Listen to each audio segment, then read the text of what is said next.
Everyone, as you all know, this is Niharika Tiwari. So, guys, we're back with another video related to series of business ethics and corporate governance. And in this part, we are going to cover up or start with next topic. Right सबसे पहले वाले parts अगर आपने नहीं देखे हैं so please channel की playlist में जाकर उसे जरूर चेकआउट करेंगे। टेलीग्राम इंस्टाग्राम में ज्वाइन कर सकते हैं। टेलीग्राम ग्रुप है commerce group SWNT। So without any further delay let's start this video. So now guys, in this part we are going to start with this topic, that is theories of business ethics। ठीक है, theories of business ethics की क्या theories हैं वो discuss करने वाले हैं। So बहुत इंपॉर्टेंट टॉपिक है, क्वेश्चन से आता है ही है एग्जाम में क्वेश्चन इस टॉपिक से। So theories of business ethics की हम कुछ मतलब जैसे कि जो business ethics है, ठीक है, जो बिजनेस में डिसीजन मेकिंग होती है बेसिकली, चलो समझ लेते हैं क्या है।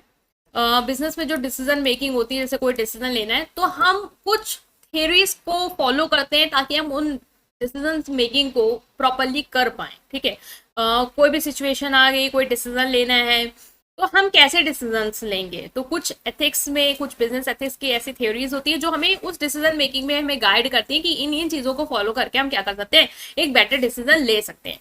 तो पहली थ्योरी है जो कहती है आपको यूटिलिटेरिज्म। ठीक है, यूटिलिटेरिज्म बेसिकली किस चीज पे फोकस करती है, हम तीन चीज पे बात करेंगे। फोकस इस पे है, प्रिंसिपल क्या है और एप्लीकेशन क्या है। फोकस यूटिलिटरिज्म जो थ्योरी है वो फोकस करती है आउटकम एंड कॉन्सिक्वेंसेज में, जो भी आप डिसीजन ले रहे हो उसका आउटकम क्या होगा, ठीक है, या उससे कॉन्सिक्वेंसेज क्या हो सकते हैं वो देखो। उसके बाद देखो कि आपको ये डिसीजन लेना सही है या नहीं, या हम क्या उस सिचुएशन में डिसीजन ले सकते हैं। ठीक है, तो प्रिंसिपल बेसिकली फोकस करता है कि right action is the one that produce greatest good for greatest number of people. ये लाइन आपको याद होनी चाहिए कि greatest good for greatest number of people, कि ये थ्योरी हमें बताती है कि जो राइट एक्शन है या जो राइट डिसीजन है वो वही है जो इस चीज पे फोकस करे कि ज्यादा से ज्यादा लोगों का क्या हो, भला हो। ठीक है, तो हमें ऐसे डिसीजन लेने हैं जो बताएं, जो हमें ये आउटकम लाके दे कि उस डिसीजन से हमारे ज्यादा से ज्यादा लोगों का क्या हो रहा हो, ज्यादा से ज्यादा भला हो रहा हो। तो एप्लीकेशन क्या है कि decision maker assess the potential benefit and harm of various option. मान लो कोई डिसीजन लेना है, मेरे पास तीन ऑप्शन है, अब हमें समझ में नहीं आ रहा है कि हमें कौन सा ऑप्शन सेलेक्ट करना चाहिए, कौन सा डिसीजन लेना चाहिए। तो एथिक्स को हम फॉलो करेंगे, और एथिक्स की कौन सी थ्योरी अगर हमारे सामने हमें पता है यूटिलिटरिज्म, तो हम ये देखेंगे कि हमारे किस डिसीजन से क्या हो रहा है, ठीक है, आउटकम क्या निकल के आ रहा है, किस डिसीजन से ज्यादा लोगों का ज्यादा भला हो रहा है, उस डिसीजन को हम क्या कर लेंगे, सेलेक्ट कर लेंगे। तो ये हमें, ये वाली थ्योरी हमें बताती है कि हम वो डिसीजन को या उस ऑप्शन को सिलेक्ट करें, वो डिसीजन ले जिससे ज्यादा से ज्यादा लोगों का भला हो। तो choose option that maximize the overall happiness और वेलबींग।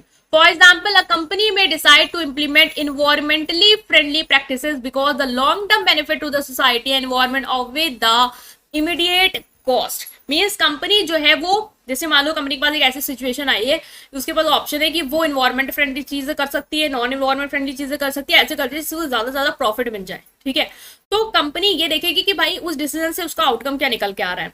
अगर इन्वायरमेंटल फ्रेंडली प्रैक्टिस यूज करती है जिससे ज्यादा से ज्यादा लोगों का भला होगा, भाई सोसाइटी को बहुत लॉन्ग टर्म में बेनिफिट मिलेंगे, सोसाइटी का इन्वायरमेंट नहीं हार्म होगा, जिससे आगे फ्यूचर में किसी को कोई दिक्कत नहीं होगी, तो फिर यूटिलिटेरिज्म थ्योरी को अगर वो फॉलो कर रहा है तो वो ऐसा ही एक्शन करेगा जिसके थ्रू ज्यादा बेनिफिट हो रहा है, तो वो एनवायरमेंट फ्रेंडली प्रैक्टिस क्या करेगा, प्रायोरिटी में रख देगा, वो डिसीजंस को ले लेगा ताकि एनवायरमेंटल कॉस्ट ना हो।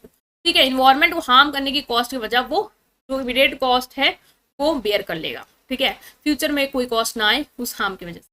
तो ये था हमारा यूटिलिटरिज्म प्रिंसिपल। नेक्स्ट जो थ्योरी है वो है हमारी डियोंटोलॉजी। डियोंटोलॉजी बेसिकली फोकस करती है ड्यूटीज एंड प्रिंसिपल पे। Mean actions are morally right if they adhere to rules and duties regardless of the outcome. Means ये हमें थ्योरी कहती है कि हमें वो एक्शंस को सिलेक्ट करना चाहिए, या वो एक्शंस बेसिकली सही होते हैं जो रूल्स एंड रेगुलेशन को फॉलो कर रहे हो। ठीक है, आउटकम को छोड़ दो, क्या है क्या नहीं है, रूल्स एंड ड्यूटीज के अकॉर्डिंग होने चाहिए, वो डिसीजन हमें लेना चाहिए। ठीक है, हमारे पास कोई ऑप्शंस हैं जिसमें हम उस ऑप्शन को इस थ्योरी के अकॉर्डिंग सेलेक्ट करेंगे जो बेसिकली रूल्स और ड्यूटीज को फॉलो कर रहा हो। Emphasise following ethical principles such as honesty, fairness, respect. हमें ऑनेस्ट रहना है, हमें फेयरनेस देखनी है, हमें रिस्पेक्ट वाला प्रिंसिपल, इन सारे चीजों को फॉलो करना है, बिकॉज ये रूल्स, ये ड्यूटीज है हमारी कि मॉरली ये सब चीजें सही है कि हमें ऑनेस्ट रहना है, फेयर रहना, रिस्पेक्ट है। तो जो भी डिसीजन इन सारी चीजों को प्रमोट कर रहा है, हम वो डिसीजन लेंगे। Decision maker consider whether their action align with their moral duties and obligation. Decision maker जब डिसीजन ले रहे होंगे तो वो देखेंगे कि वो जो भी एक्शन सेलेक्ट कर रहे हैं क्या वो उनकी मॉरल ड्यूटीज या ऑब्लिगेशन से जुड़ा हुआ है या नहीं। ठीक है, मॉरली वो चीजें सही है या नहीं, उसके हिसाब से क्या करेगा, वो डिसीजन ले लेगा। Business might refuse to engage in false advertising. अब जैसे फॉल्स एडवर्टाइजिंग है, किसी को आप धोखा दे रहे हो, अब फेयर नहीं हो, ठीक है, तो ये डियोंटोलॉजी प्रिंसिपल क्या आपको बताएगा या थ्योरी क्या बताएगी कि आप वही एक्शन को करो जो रूल्स एंड रेगुलेशन के अकॉर्डिंग हो, बिकॉज वही मॉरली राइट है। तो हम अगर फॉल्स एडवर्टाइजिंग में एंगेज करने का हमारे पास ऑप्शन है तो हम नहीं करेंगे वो, बिकॉज ये करेक्ट नहीं है। ठीक है, आप डिसऑनेस्ट हो यहाँ पे, भले आपका प्रॉफिट बढ़ जाएगा। तो ये हमें बता रही कि हमें कैसे एथिकल डिसीजन लेने हैं। ठीक है, नेक्स्ट है हमारा वर्च्यू एथिक्स, फोकस है कैरेक्टर एंड वर्च्यूज। प्रिंसिपल क्या है, ethical behaviour is based on the development of virtuous character trait such as honesty, courage, compassion and integrity. Virtuous means basically morally good. ठीक है, तो ऐसे principles हमें focus करने हैं कि हम डेवलप करें, ऐसे ट्रेट हमें डेवलप करने हैं। मतलब बेसिकली हमारे पास मान लो कोई 3 ऑप्शन है, तो हम ऐसा एक्शन सेलेक्ट करेंगे जो हमारे अंदर कैसे ट्रेट डेवलप कर रहा हो, honesty, courage, compassion and integrity, ये सारी चीजें डेवलप कर रहा हो। तो वही बेसिकली हमारा क्या है, मॉरल बिहेवियर या एथिकल बिहेवियर है। तो ऐसे में कोई डिसीजन मेकिंग करनी है तो encourage individual to cultivate virtuous quality. जो भी इंडिविजुअल हैं ऐसा डिसीजन लो जो हमारे इंडिविजुअल्स को वर्चुअस मतलब मॉरली गुड क्वालिटीज अपने अंदर डालने में हेल्प कर रहे। ठीक है, decision making maker consider what a virtuous person would do in the given situation. कोई भी सिचुएशन आपके पास आई कि कौन सा ऑप्शन सेलेक्ट करना है, तो आप देखिए कि मॉरली गुड पर्सन उस सिचुएशन में क्या करता। ठीक है, वो कौन से अपने उन ट्रेड्स को फॉलो करके कौन सा एक्शन लेता, कौन सा डिसीजन सेलेक्ट करता, वो आप डिसीजन लोगे। ठीक है, for example a business leader might prioritise transparency, honesty in all dealing, fostering a culture of integrity. कि एक बिजनेस लीडर है वो ट्रांसपेरेंसी और ऑनेस्टी को क्या कर सकता है, प्रायोरिटी दे सकता है। सारी डीलिंग में ट्रांसपेरेंट रहना, ऑनेस्ट रहना है, धोखाधड़ी नहीं करनी है, जो भी है साफ साफ सामने रखना है सबके, जिससे क्या होगा, एक इंटीग्रिटी होगा। सब लोग सारी डीलिंग में ये फॉलो करें, इंटीग्रेटेड कल्चर बन पाएगा इस चीज में। तो ये जो थ्योरी है वो आपको बताती है कि हम जो भी डिसीजन मेकिंग कर रहे हैं, जो भी एक्शन सेलेक्ट कर रहे हैं, वो वैसा ही एक्शन हो जो वर्चुअस क्वालिटी को कल्टिवेट कर रहा हो। मीन्स एक मॉरली गुड पर्सन जो एक्शन को सेलेक्ट करेगा वो अपनी क्वालिटीज के साथ हमें वही एक्शन को इंपॉर्टेंस देनी। Next is rights theory. Individual right पे फोकस करता है। Action are ethical if they respect and protect the fundamental right of individual such as right to privacy, freedom and fair treatment. Action वही ethicals हैं जो आपके fundamental rights को क्या करते हैं, प्रोटेक्ट करते हैं और रिस्पेक्ट करते हैं। जैसे राइट टू फ्रीडम, आपके पास बोलने का अधिकार है, आपके पास प्राइवेसी का अधिकार है, आपके फेयर ट्रीटमेंट का अधिकार है। तो ऐसे ही एक्शन को हम सेलेक्ट करना है जो किसी की फंडामेंटल राइट को डिस्टर्ब ना कर रहे हो। ठीक है, हमारे पास कोई एक्शंस हैं जिसमें हमें लग रहा है भाई ये डिसीजन अगर हम लेते हैं तो हमारे जो एम्प्लॉयज उनका फंडामेंटल राइट, फ्रीडम वाली कोई राइट जो है वो हार्म होता है, तो हम वो नहीं लेंगे। हम वो लेंगे जिससे किसी का फंडामेंटल राइट डिस्टर्ब ना हो। ठीक है, decision evaluated based on their impact on the right of all the stakeholder. जैसे जो भी इन्वेस्टर है, एम्प्लॉयज हैं, जो भी लेंडर्स हैं, उन्होंने हमारे यहाँ जो भी इन्वेस्ट किया है, जो हमारे हेल्पर्स हैं बेसिकली सप्लायर्स वगैरह, उनका हम देखेंगे कि उन पे कोई ऐसा ना हो रहा है, ऐसे डिसीजन लेना हमें। Avoid action that infringe upon individual right. जो एक इंडिविजुअल राइट को भाई हम करते हैं, दबाते हैं, वो हमें नहीं एक्शन लेना है, वो हमें डिसीजन मेकिंग में ऑप्शन सेलेक्ट नहीं करना है। Strict data, a company might implement strict data privacy measure to protect customer information. जैसे कस्टमर इन्फॉर्मेशन है आपके पास, जैसे आप लोगों को ये ऑनलाइन शॉपिंग करते हो, अपने बहुत सारी कस्टमर इन्फॉर्मेशन देते हो। ठीक है, एड्रेस डाल देते हो, अपना बैंक अकाउंट डाल देते हो, बहुत सारी प्राइवेट इन्फॉर्मेशन है जो आप दे देते हो वहाँ पे। तो एक बिजनेस का ये मेन है कि भाई वो उसको प्रोटेक्ट करे। ठीक है, तो कोई एक्शन अगर वो ले रहा है, ठीक है, उसके बाद 3 ऑप्शन है या 4 ऑप्शन, जो भी ऑप्शन है जिसमें उसको डिसीजन लेना है, और उसको लग रहा है भाई इस एक्शन से हमारे कस्टमर की इस प्राइवेसी को हार्म होगा, तो वो चीज ना करे as per the rights theory. Next is justice theory. Justice theory focus करती है फेयरनेस एंड इक्वालिटी पे। Ethical action are those that promote fairness, equality and justice. Basically ethical action वो होते हैं जो फेयरनेस, इक्वालिटी एंड जस्टिस को क्या करते हैं, प्रमोट करते हैं। तो हमें डिसीजन मेकिंग वैसे ऑप्शन को सेलेक्ट करना है जो फेयरनेस, इक्वालिटी और जस्टिस को क्या कर रहे हो, प्रमोट कर रहे हो। ठीक है, ensure that benefit and burdens are distributed equitably. हमें ये करना है कि जो भी बेनिफिट्स हैं, जैसे ऑर्गेनाइजेशन में कुछ बेनिफिट है, फायदा नुकसान है, तो भाई सबको इक्वली डिस्ट्रीब्यूट होना चाहिए। ऐसा नहीं किसी को सब फायदा दे दो, किसी को सिर्फ बर्डन डाल दो, नहीं। डिस्क्रिमिनेशन नहीं करना है आपको, इक्वल अपॉर्चुनिटीज प्रमोट करनी है। फॉर एग्जाम्पल, कंपनी में establish fair labour practice to ensure all employees are treated equally and have access to the same opportunities. जैसे कि कंपनी है वो फेयर लेबर प्रैक्टिस सेटअप कर सकती है, जिससे सारे एम्प्लॉयज को इक्वली ट्रीट कर रहे हो और सबको सेम अपॉर्चुनिटी दे रही हो। ऐसा नहीं कि कोई आपका घर का जमाई है तो आप उसको भाई ज्यादा से ज्यादा बेनिफिट दे रहे हो, वो नहीं करना, जस्टिस रहना है।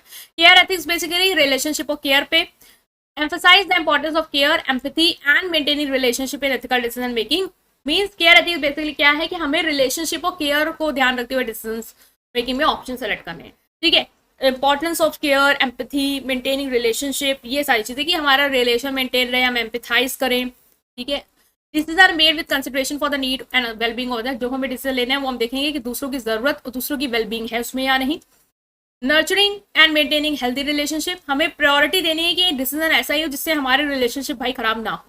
A business might prioritize employee well-being by offering flexible work hour and mental health support। Business के पास जैसे कोई एक्शन है भाई, या तो वो एम्प्लॉयज को फ्लेक्सिबल वर्किंग आवर दे दे, या तो भाई उससे दबा के काम कराए और ज्यादा ज्यादा प्रॉफिट बनाए। तो अब भाई वो देखेगा कि क्या चीज है, केयर एथिक्स के अंडर रिलेशनशिप एंड केयर आता है, ठीक है। तो वो देखेगा क्या उनकी केयर हो रही है, क्या उनका वेलबींग का ख्याल रखा जा रहा है, नहीं रखा जा रहा है, ठीक है। तो फिर वो उस ऑप्शन को नहीं सेलेक्ट करेगा, इस चीज को ध्यान रख सकता है। Next is contractarianism, social contract and agreements। Ethical decisions are those made according to fair and just agreement or parties between the or contract between the party। मान लो दो पार्टीज, उनके बीच में कोई कॉन्ट्रैक्ट हुआ है, एग्रीमेंट हुआ है, तो आपको कोई भी डिसीजन लेना तो उस कॉन्ट्रैक्ट के टर्म्स एंड कंडीशन के मतलब के अकॉर्डिंग ही लेना है, ठीक है, उसके अगेंस्ट नहीं जाना है। Decision should honour the terms of fair agreement and contract, ensure that agreement are made transparently and equitably। For example, company might ensure that all the employee contract are fair and just, respecting the rights and duties of other employer and employee। Means जो भी आपने contract किया है, जैसे employ का contract होगा, तो वो जो भी टर्म्स एंड कंडीशन है वो फेयर होनी चाहिए, जस्ट होनी चाहिए, और आपको एज ए एम्प्लॉय और एज ए एम्प्लॉयर एक दूसरे की राइट्स एंड ड्यूटीज को क्या करना है, रिस्पेक्ट करना है, ठीक है। तो उसके अकॉर्डिंग ही जैसे कोई डिसीजन लेना है तो आप पहले देखो कि क्या वो जो कॉन्ट्रैक्ट आपने किया था उसमें तो कोई टर्म्स एंड कंडीशन हैम्पर नहीं हो रही। अगर नहीं हो रही है then you can go ahead. Next and last is stakeholder theory. Interest of all the stakeholder, business have ethical obligation to consider the interest of all the stakeholder and not just shareholder। आपको सिर्फ share holder का ही ध्यान नहीं रखना कि भाई उन्होंने पैसा लगाया है, ओनर है हमारे, इक्विटी शेयर होल्डर, ठीक है, तो हमें उनके इंटरेस्ट को ख्याल रखना है, हमें बस ये फोकस करना है कि उनको अच्छा से अच्छा डिविडेंड मिल जाए। बाकी हमारे जो एम्प्लॉयज हैं, सप्लायर्स हैं, लेंडर्स हैं, इनका हमें कोई भी मतलब नहीं है, उनका हमें ख्याल नहीं है, तो हम उसको नहीं ध्यान में रख रहे हैं और हम ऐसे चीजें कर रहे हैं।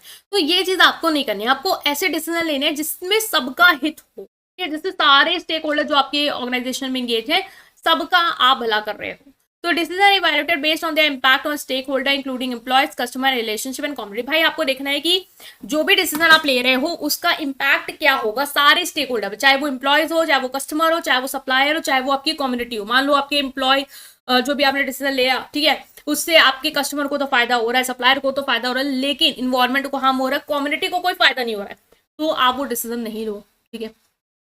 जिससे सबका हो, सबको देखो उसके अकॉर्डिंग ऐसा आपको करना है, जिससे strive to balance and address the need and interest of all the stakeholder. ठीक है, सारे स्टेक होल्डर का आपको फोकस करना है कि सबका बैलेंस हो रहा हो, ठीक है, बेनिफिट, और सबको बेनिफिट मिल रहा हो, सबकी नीड के अकॉर्डिंग चीजें चल रही हूँ। For example, company might engage in sustainable practice to benefit the environment and society even if it's mean lower short term profit. Means आपको क्या करना है, जैसे एक कंपनी है उसके पास है कि सस्टेनेबल प्रैक्टिस करो, ठीक है, mean sustainable practice basically environment friendly practices करो, इसमें आपको पता है भाई कि जल्दी से इसको प्रॉफिट नहीं मिलेगा, क्योंकि आप उस पैसों को हो सकता है कहीं और लगा दो जहां से आप ज्यादा से ज्यादा रिटर्न कमा पाओ, ठीक है। बट आपने अपने इन्वायरमेंट को सस्टेन करने के लिए, सोसाइटी के बेनिफिट के लिए आपने वो चीज करी, तो जिससे क्या हो रहा है, सबका एक तरीके से भला हो रहा है, सोसाइटी का हो रहा है, इन्वायरमेंट का हो रहा है, सोसाइटी से एम्प्लॉयज आ रहे हैं, कस्टमर आ रहे हैं, भाई वहां जाओगे तो बाद में सोसाइटी है ना, तो इन्वायरमेंट में ही रखोगे ना जाके, तो सबका तो भला हो रहा है। तो कंपनी क्या करेगी, इस चीज को प्रायोरिटी देगी instead of lower short term profit की, मतलब कि इवन इफ इट, मतलब इसके थ्रू आपको ऑफकोर्स जो प्रॉफिट होगा वो शॉर्ट टर्म में कम होगा, ठीक है। शॉर्ट टर्म में ज्यादा प्रॉफिट नहीं कमा सकते हो कि अगर आप इन्वायरमेंट सोसाइटी को लेके उसके बेनिफिट के बारे में सोचो, अगर खुद के बारे में सोच रहे हो तो हाँ शॉर्ट टर्म प्रॉफिट ज्यादा कमा सकते हो। तो कंपनी क्या कर रही है, बट वो देख रही है कि भाई इसमें सबका भला है, तो फिर वो उस डिसीजन को ऑप्ट कर रही है, वो डिसीजन को प्रायोरिटी दे रही है, उस एक्शन को फॉलो कर रही है, ताकि हम ज़्यादा से ज़्यादा लोगों का क्या कर पाएँ, बेनिफिट कर पाए, इंस्टेड ऑफ कि हम अपने बारे में सोचें और हमारा प्रॉफिट बढ़ रहा है तो हम शेयर होल्डर के बारे में सोचें। ये नहीं होना चाहिए, ठीक है। सो गाइज हमने अंडरस्टैंड किया, ये लाइट चली गई है तो थोड़ा वीडियो डिम हो गई होगी, बट समझ में आपको आया होगा बकायदा। लो अभी गई। सो आई होप आप समझ पाए। स्टिल कोई डाउट है देन कमेंट सेक्शन में पूछेंगे, वीडियो को लाइक करेंगे एंड प्लीज चैनल को सब्सक्राइब करेंगे आप लोग, please please please. Right, thank you.